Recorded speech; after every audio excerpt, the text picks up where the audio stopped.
Olá pessoal, espero que estejam todos bem. Hoje a gente dá continuidade na UC Princípios de Geologia Sedimentar e a gente vai falar sobre transporte sedimentar, o transporte dos grãos. Então, o que vem a ser isso? E qual que é a importância disso? Quis começar com essa imagem para lembrar aí da importância da gente entender como transportar os grãos. Claro que aqui a gente vai falar de processos naturais, então é uma brincadeira. Mas certamente vocês ouviram falar ou acompanharam, estão acompanhando essa obra em Balneário Camboriú. Eles estão alargando a praia por lá, estão transportando uma grande quantidade de material. E se vocês quiserem ouvir um pouco sobre esse assunto, um pouco sobre essa temática aí das cidades e as praias, tem um podcast que eu recomendo, de um canal, tem no Spotify, tem outros tocadores aí de podcast, que chama Surf de Mesa. Vou deixar o link na descrição desse vídeo. Quem quiser ouvir depois, fui convidado para falar um pouco sobre esse caso aí, nesse podcast. Mas então, voltando para o tema da nossa aula, a gente vai falar de como a natureza faz para transportar os sedimentos. Então, para começar, a gente vai relembrar aqui de alguns conceitos fundamentais para a gente ter em mente. Não só para essa aula, mas para todo o curso. E um deles é a granulometria. O que é isso? É o estudo do tamanho, da medida do tamanho do grão.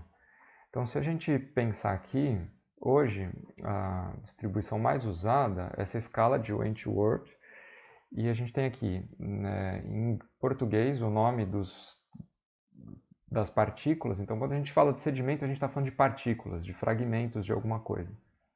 E dependendo do tamanho desse fragmento, a gente vai dar um nome. Então, em português, por exemplo, os maiores fragmentos a gente vai chamar de bloco. A medida está aqui ó, em milímetros, 512 milímetros. Aí diminui um pouquinho, ó, ou seja, 2,5 centímetros até 3,2 centímetros, desculpa, 32 milímetros, você vai chamar de seixo. Então, maior divisão é bloco, depois seixo. Aí, se a gente continua descendo aqui na tabela, a gente vai para cascalho. Então, você vê que tem sempre grosso, médio e fino, mas a gente pode resumir aqui em cascalho. Então, de 32 milímetros a 2 milímetros, eu vou chamar de cascalho. O material que for mais fino do que 2 milímetros, eu vou chamar de areia. Tem areia muito grossa, areia média, areia fina, areia muito fina. Onde que está o limite aqui? 0,062 milímetros. Então, quando a gente fala areia da praia, areia do rio, do que a gente está falando? A gente está falando de partículas que tenham entre 2 e 0,06 milímetros. O que for mais fino que isso, a gente vai chamar de silt, e mais fino ainda, a gente vai chamar de argila. Então, se arredondando aqui para cima, né, 0,063 é o limite entre areia e lama. Se você quiser juntar o silt e a argila e chamar de lama, pode, tudo bem. É esse material muito fino. Quando você brinca de argila, ou argila, por exemplo, para fazer cerâmica, a gente está falando desse material mais fino. E areia, como você vai na praia, desse material mais grosso. Então, é bom ter em mente essas maiores divisões entre, por exemplo, areia e lama, que é 0,063 milímetros, ou seja, uma partícula bem fina, e areia e cascalho, então 2 milímetros. Se você reparar, fica fácil de gravar as divisões da areia, porque olha, a cada divisão que você faz, você divide por 2 o tamanho do grão. Então, de 2 foi para 1, areia muito grossa para areia grossa.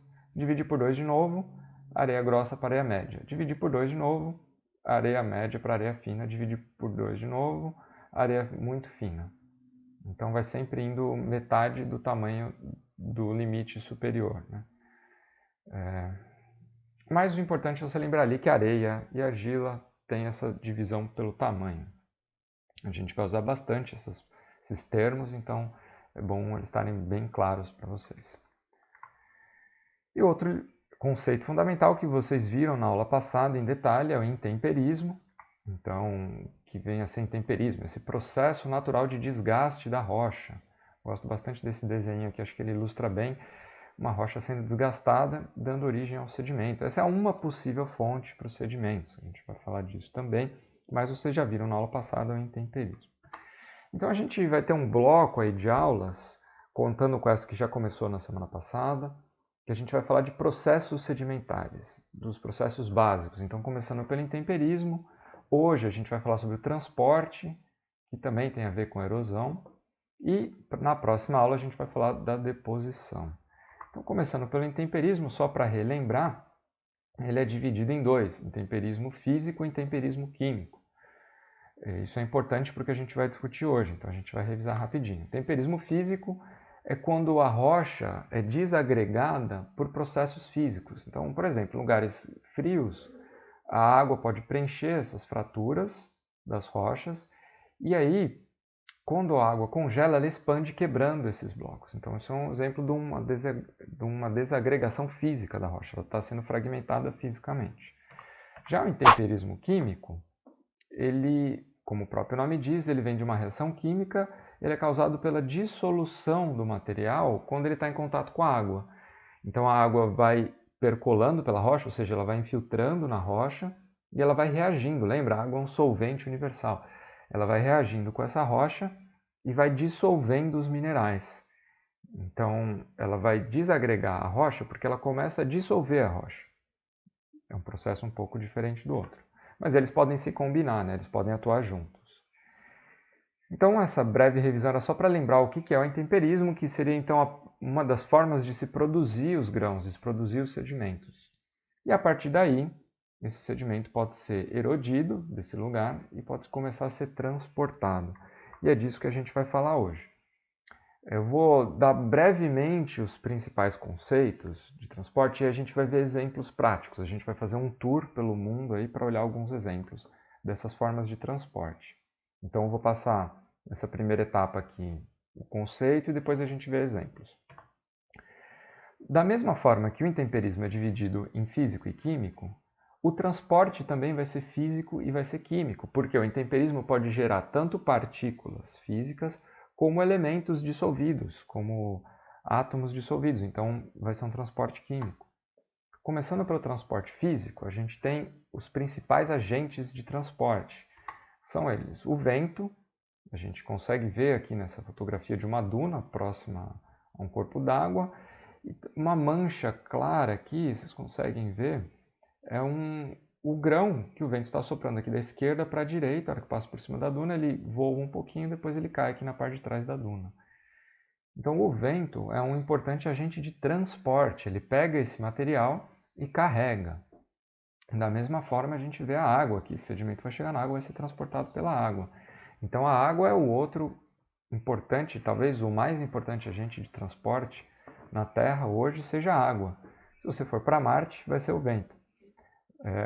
Mas então a água transporta aqui no rio, vocês conseguem ver essas manchinhas, são bancos de areia, dessa areia que está sendo transportada. Então, quem já teve aí a oportunidade de entrar num rio, provavelmente percebeu que o fundo dele, bom, depende muito do rio que você entrou, ele pode ter blocos, pode ter seixos, pode ter areia, mas geralmente o material maior vai ser transportado junto ao fundo. E o material mais fino, o silt, a argila, que a gente vai chamar de lama, ele é transportado em suspensão, quase como se ele estivesse boiando. Então aqui a gente já vê que existem algumas formas da água transportar, não só a água, o vento também, né? Transportar o grão. Ele pode ir rolando, a gente vai falar que é um transporte por rolamento, ele pode ir saltando, ele pula, pinga e vai pulando, esse é transporte por saltação, ou ele pode ir em suspensão, que seria esse grão que fica boiando em meio líquido. Isso é muito importante porque cada tipo de transporte vai gerar uma estrutura diferente, esse material vai ficar depositado de uma forma diferente. E é disso que a gente vai falar na aula que vem, como que essas estruturas são formadas pelos grãos. Hoje a gente vai focar nesses meios de transporte e entender bem, ilustrar bem como que o sedimento é movimentado na natureza. Então a água é muito importante com os rios e também com os mares e oceanos. São duas formas aí que a água pode transportar os grãos. E a gente tem a gravidade. Não que a gravidade não atue no vento e não atue na água, mas aqui a gente está falando de um transporte diretamente relacionado com a gravidade, que é muito comum aqui no Brasil, principalmente aqui no litoral de São Paulo, na Serra do Mar. Quando chove muito no verão, a gente tem esses fenômenos que são chamados de escorregamento ou deslizamento. E esse fenômeno ocorre porque você tem aqui o intemperismo químico atuando na região, formando o solo. E aí, com o passar do tempo, esse solo vai ficando espesso, vai ficando maior. Quando chove muito, esse solo encharca, ele perde a resistência interna entre os grãos ali e ele flui, como se fosse um líquido mesmo. E aí ele vai descer por gravidade, porque tem o próprio peso também nele, e vai deixar essas marcas. Então, esse depósito ele é formado principalmente pela ação da gravidade. Tem influência da água, sim, mas quem está promovendo o transporte nesse caso é só o peso mesmo. Então, a gente vai dizer que o principal agente aí é a gravidade. Se você se interessa por esse tema, eu vou deixar um link na descrição do vídeo, que é uma reportagem do Fantástico, que fala um pouco sobre esse fenômeno do escorregamento. Vai estar na descrição do vídeo, para quem quiser se aprofundar. E esse processo pode acontecer embaixo da água também, os chamados turbiditos, muito importantes para quem for seguir aí para a engenharia do petróleo. Tem algumas bacias petrolíferas da margem brasileira, bacia de Campos, que tem óleo associado a esse tipo de depósito. Mas nada mais é do que um escorregamento que aconteceu embaixo da água. Essa fotografia aqui é de um vídeo que eu vou deixar a descrição, né, eu vou deixar o link na descrição também, que é um experimento de laboratório mostrando como se forma um turbidito. Então, quem quiser entender melhor, vai lá. Esse é um experimento que a gente faria presencial, mas infelizmente agora não vai dar. A gente tem um tanque lá na Unifesp que dá para simular esse tipo de depósito também. Vou deixar o link na descrição. Então tá, esses seriam os 3 principais agentes de transporte físico. Vamos recapitular? A gente tem o vento, a água e a gravidade. Eles podem transportar de diversas formas diferentes. A gente vai ver com os exemplos que tem muita forma que a água, por exemplo, pode atuar no transporte, mas a gente resume nesses 3 principais formas de transporte. E a gente vai ver essas implicações na próxima aula. E também existe o transporte químico, aí feito somente pela água, que é o quê? Você já parou para pensar por que a água do mar é salgada? De onde vem o sal? Então, o sal da sua cozinha, que é a água do mar evaporada, a não ser que você compre o sal rosa do Himalaia. Se você comprar o sal comum, sal grosso, o sal refinado, ele é um cloreto de sódio. De onde vem esse sódio e esse cloro? Ele vem do intemperismo químico. Então, a água passa pela rocha, dissolve os minerais e vai carregando algum desses elementos químicos até o mar. Então, os rios levam esses elementos para o mar. Daí você fala, nossa, mas por que o rio é doce e o mar é salgado? O rio é doce porque ele tem uma concentração muito baixa desses sais. Mas ele vai levando para o mar. E a água do mar evapora, forma nuvem que vai chover no continente, formar os rios. Só que o sal não evapora. Então, esses elementos químicos vão ficando concentrados na água do mar. Por isso que a água do mar é salgada. Então, esse transporte químico é importante. A gente tem vários exemplos ao redor do mundo de lagos em lugares secos. Por exemplo, esse que está aí na fotografia é um lago efêmero, ou seja, a maior parte do tempo ele passa seco, no Salar do Uyuni, no Chile. E o que acontece? Então, de vez em quando chove nessa região, de vez em quando mesmo, às vezes passa anos sem chover. A chuva interage com essas rochas que estão expostas e carrega esses íons para dentro desse lago. Com o passar dos dias, essa água evapora e deixa um depósito de sal. Então, essa primeira fotografia aqui é uma miragem, eles estão andando, está seco. Sabe quando às vezes o asfalto fica quente, dá aquela impressão que tem água? Então, aqui é uma miragem, não tem água aqui. Olhando de outro ângulo, você vê que tem esses depósitos de sal. Então, esse é um excelente exemplo de um transporte químico que está acontecendo aí o tempo todo. Então, no conceito principal de transporte, o básico era isso. A gente tem esses principais agentes que podem promover o transporte dos grãos e a gente vai se aprofundar na semana que vem como diferentes processos geram diferentes produtos. Então a gente vai falar na semana que vem da deposição, que é como esses grãos se arranjam aí no espaço, em função do tipo de transporte que eles estão sofrendo. Então agora a gente vai fazer um tour aqui no Google Earth para mostrar na prática como que funciona um pouco essa ideia do transporte. A gente vai falar então agora uma biografia de um grão de areia. Vamos pegar um exemplo aí de um possível grão de areia de como que ele nasce até ele chegar ali no seu destino final. Então, se a gente partir aqui de Santos, está aqui, ó, na praia em Santos. Acho que todo mundo aí já foi em alguma praia, mesmo que não seja necessariamente na de Santos. O que você tem ali na praia? Você tem grãos, principalmente de quartzo, pequenininhos, né? Vai ter ali em Santos é uma areia fina. Então, aqui você já tem um exemplo de transporte. O mar transporta esses grãos, né? Fica jogando para lá e para cá. Mas como que esse grão foi parar aí? De onde veio esse grão? Então, vamos voltar aqui o filme e lá para o começo, para a origem desse grão. Então, uma possível origem para esse grão poderia ser aqui na Serra do Mar. Se a gente olha aqui essa vista inclinada, a gente vê que tem a escarpa, que é chamada de Serra do Mar, está aqui essa mancha São Paulo, a Grande São Paulo. E a gente tem a planície costeira, essa parte plana aqui próxima à costa. E como que esse grão veio parar aqui? Bom, você tem um processo de intemperismo atuando aqui nas rochas na Serra do Mar, vai formando o solo, vai crescendo vegetação, intemperismo vai acontecendo, chega uma hora esse grão é transportado. Pode ser pela própria gravidade, então a gente tem aqui os escorregamentos na escarpa da Serra do Mar.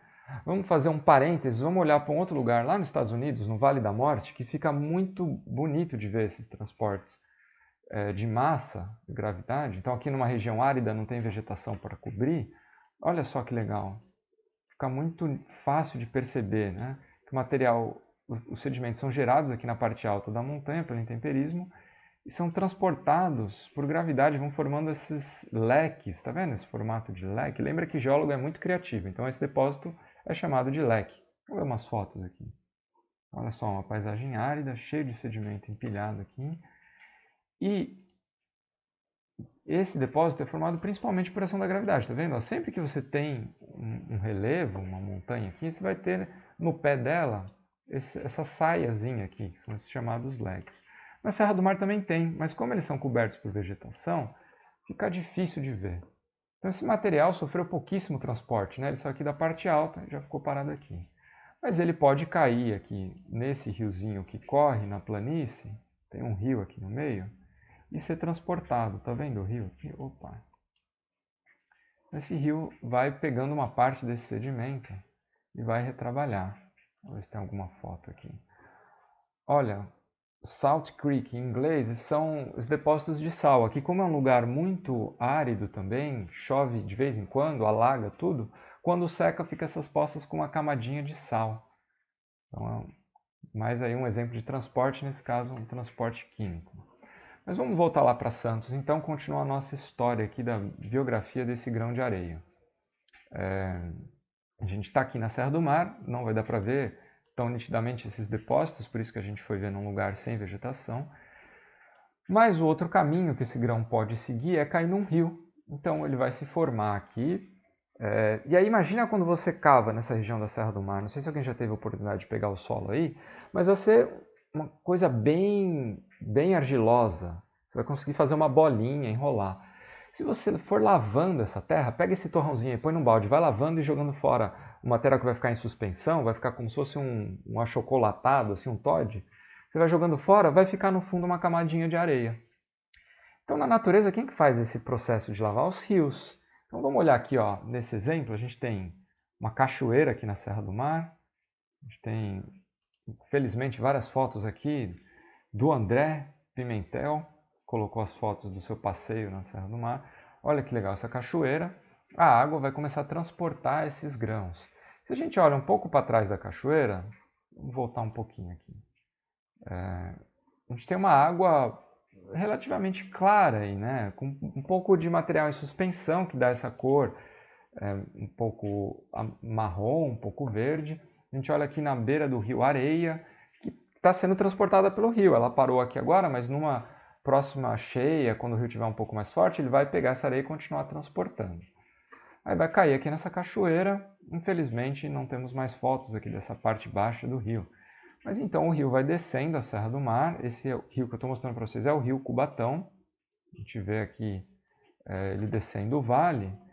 Nessa parte dele, a inclinação é alta, então ele vai correr rápido. Qual que é a implicação para isso? Você vai ter um fluxo de maior energia Então ele vai transportar mais rápido os sedimentos. E os sedimentos finos vão ser levados embora rapidamente. Então a água tende a ficar mais cristalina. Você vai ter blocos, seixos no leito do rio e a água vai ser bem transparente. Quem já fez passeios aqui para cachoeiras na Serra do Mar vai lembrar disso. Então a gente vai descendo a serra, o rio vai cortando a rocha, então ele tem pouco depósito na margem dele, ele vai lavando mesmo, vai erodindo mais do que depositando e vai transportando esse material até chegar nas partes mais baixas. Deixa eu inclinar aqui para ver um pouco melhor. Ó, aqui já está ficando um pouco mais baixo, o rio já começa a ficar um pouco mais sinuoso, vai começar a ter uma margem mais larga, ou seja, ele vai ter mais espaço para depositar sedimento. Aqui ele já está num lugar mais plano, começa a ter umas barras, essa feição aqui no meio dele chama barra, que é um depósito de areia, cascalho. A água já vai começar a ficar menos transparente aqui, porque o rio já está ficando numa região mais plana, então a velocidade dele está baixando. E sempre que a velocidade abaixa, é possível depositar material um pouco mais fino. Enquanto a velocidade é muito alta, o material fino vai sendo lavado, vai sendo levado embora. E aí você vai acompanhando o rio, já está ficando mais plano, ele começa a ficar mais escuro. Essa aqui é a ponte da Imigrantes Nova. Então, quando vocês passarem por cima, lembra que é desse vale aqui que a gente está falando.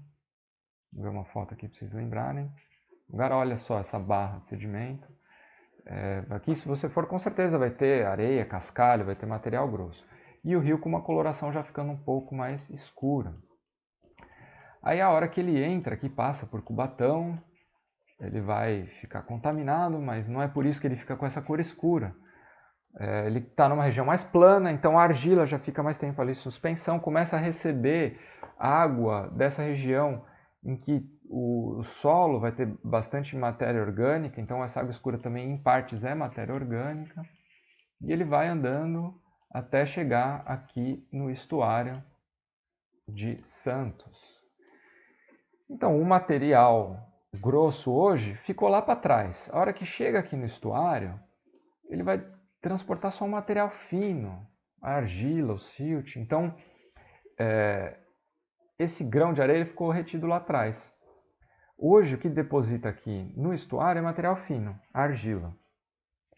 Tá, mas então, de onde vem o sedimento aqui da praia? Bom, uma parte vem aqui do Serra do Mar. Lembra que nem sempre o mar esteve no nível que ele está hoje. Imagina com um nível do mar mais baixo. A praia vai estar lá longe e esse sedimento vai conseguir chegar aqui da Serra do Mar. Então, quando a gente olha a plataforma inteira aqui, essa região mais rasa, ela é arenosa, basicamente areia. E essa areia vem da erosão da Serra do Mar, principalmente. E ela chega pelos rios, pode chegar aqui até pelo Rio da Prata, se a gente quiser pegar um rio maior, que chega aqui na região sul e sudeste, tem aqui a Foz do Rio da Prata, que corre boa parte do interior do Brasil, aqui pega essa região de São Paulo, Paraná, Santa Catarina. E esse sedimento vai sendo jogado no mar. Então a água aí não só traz o sedimento da área fonte, ali de onde ele se forma, como também a água aqui na forma do oceano vai distribuir esse sedimento. Vamos olhar um exemplo aqui prático de como isso acontece. Vou colocar aqui num outro software, que é o Google Engine, é da Google também. Vou mostrar aqui tanto o rio quanto uma praia, mostrar como que esse transporte ele pode ser muito dinâmico. Então, esse Google Engine, ele é um compilado de imagens de satélite que é animado. Então, a gente tem aqui, por exemplo, uma imagem recente, 2020, está mostrando aqui embaixo. E a gente dá o play aqui, ele vai mostrar desde 1984. Então, esse é um rio na Amazônia, no meio da Amazônia. Ele tem esse formato de cobra aí ondulado, é chamado meandrante. E o sedimento vai sendo carregado. Eu acho legal essa imagem aqui para mostrar como esses processos são dinâmicos. Então, olha essa curva desse rio, que é chamado de meandro. Ele está sendo abandonado ao longo dos últimos 30 anos. Olha só que legal. Ele vai fazendo essa curva e a curva vai aumentando, né? Geralmente ela erode aqui na parte de fora e deposita na parte de dentro. Então, a curva vai aumentando, vai aumentando. Chega num ponto que essa curva fica tão, forma um laço, fica tão grande que fica mais fácil para o rio cavar um atalho. Então, às vezes, num evento de cheia, olha essa região onde está o cursor aqui. Ele vai escavando, de repente um lado encontra com o outro, fica mais fácil correr por aqui. E ele abandona esse braço do rio. Então, isso aqui vai formar também um depósito. E olha só que interessante, aqui o rio está transportando sedimento grosso, sedimento fino.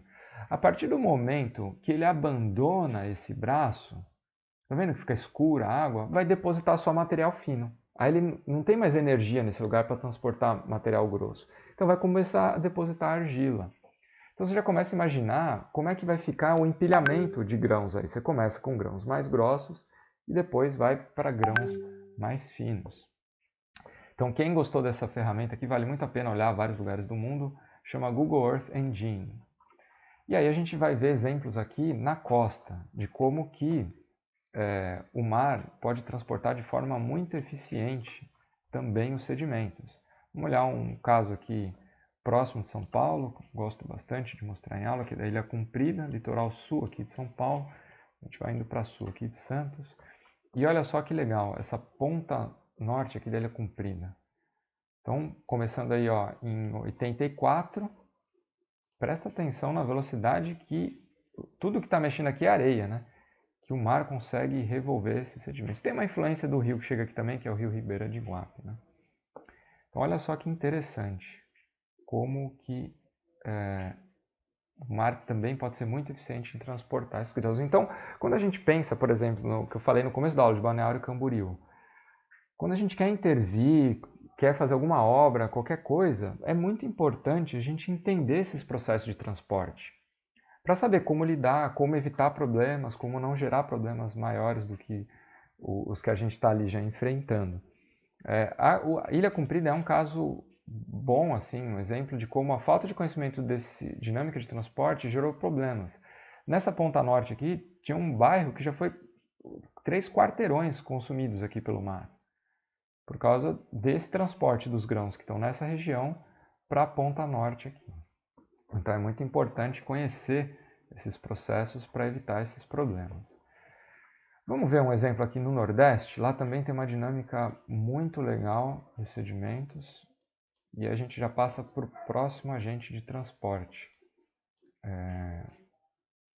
Deixa eu olhar aqui, ó, campo de dunas. Então, essa mancha branca aqui é o maior campo de dunas costeiro da América do Sul, chamado de Lençóis Maranhenses. Vale muito a pena conhecer, depois a gente vê algumas fotos ali. Mas eu queria mostrar aqui a dinâmica da costa no Nordeste. Boa parte da costa está num processo erosivo muito grande. A gente consegue ver, ó, a areia se movimentando por baixo da água. Esses bancos aqui, vamos esperar a imagem carregar um pouquinho melhor, ó. Esses bancos de areia estão se movimentando embaixo da água, então são as ondas que promovem esse movimento. A gente vê aqui a costa em intensa transformação. E a gente vê aqui o vento transportando areia da praia para o continente. Então, olha só que legal. A velocidade com que essas dunas caminham. Esse campo de dunas tem aí uns 10, 15 quilômetros. Não, por aí. Esse aqui tem uns 10 quilômetros. Então, é grande. Então, olha que movimento rápido, né? Bem legal, a gente consegue ver o transporte acontecendo aqui, né? Deixa eu mostrar aqui lençóis. Esse é o chamado Pequenos Lençóis, está na borda aqui dos Lençóis Maranhenses. Você consegue ver um campo de dunas nascendo aqui, ó, e andando para dentro do continente. Toda essa areia saiu aqui da praia. Então, importância desse transporte. A gente tem aqui Lençóis Maranhenses, é o maior campo de dunas costeiro. Como ele é muito grande, ele tem muita inércia, não fica tão claro ver o movimento, né? O movimento é um pouco mais lento, porque ele tem uma massa muito maior. Mas aí se a gente continua aqui falando desses grandes lugares onde a gente tem dunas, a gente pensa logo nos desertos, né? Então, vamos para o maior deserto quente que tem no mundo hoje, aqui no Saara. Então, tem aqui uma enorme quantidade de dunas. Quem vai predominar aqui como agente de transporte é o vento. Vocês provavelmente já viram algumas imagens mostrando a nuvem de poeira que sai aqui do Saara e pode chegar até na Amazônia, né? Falei nuvem de poeira, agora lembrei dos casos recentes no interior de São Paulo. São Paulo, Paraná, vários casos aí de tempestades de areia, né? por causa do solo descoberto, né? Mas isso mostra também a importância desse transporte. E não sei se vocês já ouviram falar, mas aí como curiosidade, já entrando um pouco aí na deposição, a gente tem aqui na bacia do Paraná, que pega toda essa região aqui da América do Sul, uma grande camada sedimentar que forma o aquífero Guarani, que é um dos maiores reservatórios de água doce do mundo. E esse material foi depositado na forma de duna. Então é um reservatório muito bom porque o vento ele escolhe muito bem os grãos. Então você tem grãos muito bem selecionados. E aí fica um depósito super poroso. Então é excelente para armazenar água e óleo também, petróleo, né? Mas nesse caso a gente está falando de água. Bom, divaguei um pouco aqui já, mas a gente já cobriu a intenção de hoje, que era mostrar aí como que esses sedimentos caminham na natureza, mostrar as principais formas. Eu esqueci de falar, lembrei agora aqui, de um agente que é muito importante em alguns lugares, que é o gelo. Então a água congelada também é um agente de transporte. As geleiras, aqui está a maior massa de gelo da Terra, Antártica, elas conseguem carregar uma quantidade muito grande de sedimento, consegue carregar até bloco, ela carrega silt, argila, tudo. Então a geleira vai fluindo, porque ela tem um fluxo que é lento, mas ela caminha, e vai arrastando esses sedimentos. E forma depósitos muito característicos, que são muito importantes para a gente entender vários processos. Então, mesmo aqui em cima do continente, você pega aqui essas grandes geleiras, por exemplo, bom, ela vai ter aqui uns lagos associados ao seu derretimento, mas quando elas caminham, por exemplo, aqui, ó, vamos ver esse glaciar aqui. Estão vendo essas linhas escuras? O que está acontecendo aqui? Você tem a neve que acumula e ela vai fluindo. Então essas linhas estão marcando diferentes fluxos, é como se fossem rios, entre aspas, aí, que vêm descendo das montanhas e se encontram. Parece a casquinha ali do McDonald's, né? Sendo colocada o sorvete na casquinha. E essas manchas escuras são linhas de sedimento. O gelo vai caminhando e vai empurrando o sedimento para o lado, vai transportando uma parte. Vamos ver se em alguma foto aqui aparece isso. Olha só que legal essa foto. Então você tem a geleira, ela vai caminhando, vai fluindo, é um fluxo mais lento, claro, do que a água no estado líquido, e vai arrastando esses sedimentos. Então nesse caso aqui, ela está desembocando num lago, consegue ver ó, os icebergs que vão desplacando da frente dela, e esses icebergs vão às vezes carregados de sedimento, formam uma jangada de gelo carregando esse material. Então já estava esquecendo, lembrei agora de falar dessa forma de transporte. Tá vendo o gelo como está sujo aqui, está escuro, cinza? Isso é sedimento que está preso aqui nas geleiras, tá vendo? Ó? Então o gelo também é uma forma muito eficiente de transportar material. Tudo bem? Então com essas bonitas imagens a gente encerra essa aula de hoje. Vejo vocês no encontro para discussão.